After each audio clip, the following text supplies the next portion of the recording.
programming language because the syntax is very simple just to understand compared to many other languages, and the wide range of tasks that Python can cover is staggering. So that's kind of why it makes such a good language. For the most part, you should be able to look at some Python code and understand what is happening, even if possibly you're not a programmer. There might be using things there, but for the most part, it should kind of make sense even visually to the non-programmer.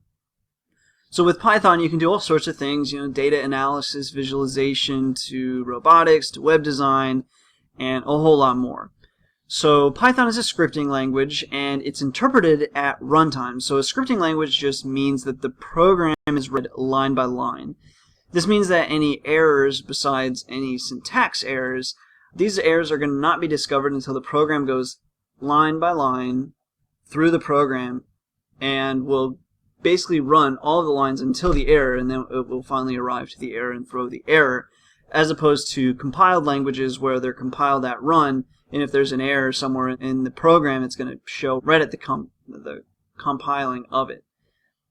So with that, let's go ahead and get started. Now, how do we actually get Python? So first we're going to need to head over to python.org, which is what we're staring at right now.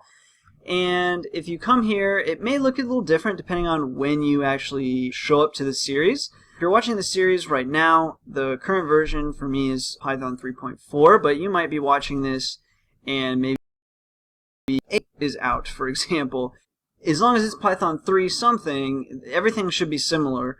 And the creator of Python and the developers of Python at the moment are saying that even later versions should be completely workable between the versions, as opposed to there's a lot of major differences between Python, say, 2.7 and Python 3.4. So once you're on python.org, let's click on downloads. You could just go straight to one of these downloads. It's obviously sensing that I'm on a Windows machine. And if you want to download 32-bit Python, then feel free. But if you happen to have a 64-bit operating system, I would kind of suggest that you not download this one. You should go with the 64-bit version of Python. And the reason for this is 32-bit operating systems and then any 32-bit programs are going to be limited to 2 gigabytes of RAM per instance. So anytime you're trying to do something that's going to require more than 2 gigs of RAM, your program is going to just stop, come to a grinding halt. And so that's no good. So if you have a 64-bit operating system, you should definitely have 64-bit Python. So for me, I'm Windows, so I'm going to go ahead and click on Windows. And we can see all of these releases. We're actually interested in the most recent 3.4.1 here. They're also still releasing new versions of Python 2.7 as well, just simply because there are still people that program in Python 2, because there is a pretty staggering difference between the two of them. So a lot of Python 2 code is not compatible with Python 3 code or a Python 3 interpreter. So for this reason, a lot of businesses are being run off of Python 2.7. They simply can't make the switch to 3.4 without a lot of work. So that's why we have that happening. So anyways, let's click on 3.4.1 or whatever the latest one is for you. And you can come down here and we'll go to download. Please proceed to the download page. We'll click on that. And for me, again, I'm on a Windows 64-bit machine. Now you can download whichever version you want. You can also download the source. If you're on Mac OS, you can download here. Although if you are on Mac or any Apple computer for the most part, you should have no problem. You actually should have Python already installed. It would behoove you to check if you're on a Mac. Anyway, coming down here, I want the Windows x86-64 MSI installer for the 64-bit Python, so we'll go ahead and install that. And whenever that's installed, go ahead and run. And next, next. I already have it because I use Python 3. Next, next, next, next.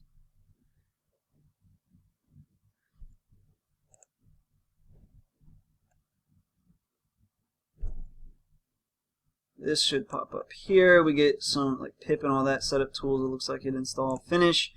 And now you're all done. So now what you should be able to do is, for example, we can go to computer and you can come over into your C drive and you should have a Python 34 directory. And within there is basically everything. Now, to program in Python, you're going to do the following things. So it really depends on preference. Now, some people prefer to type in a interactive or live IDE, and IDE stands for integrated development environment. Is actually called idle, like IDLE, and the L is literally just the development, so nothing special about it. It's still an IDE. And so there are other IDEs as well. Eclipse is a popular IDE that people use, especially for like Java, and there's a Python extension for it. Also, Wing IDE is a paid IDE that is very popular among Python programmers. You're also going to see people using IPython Notebook, which is a live interpreter. I prefer to just use the basic IDE, so that's what we're going to be showing in this series, and I'm going to show you now how to get to that.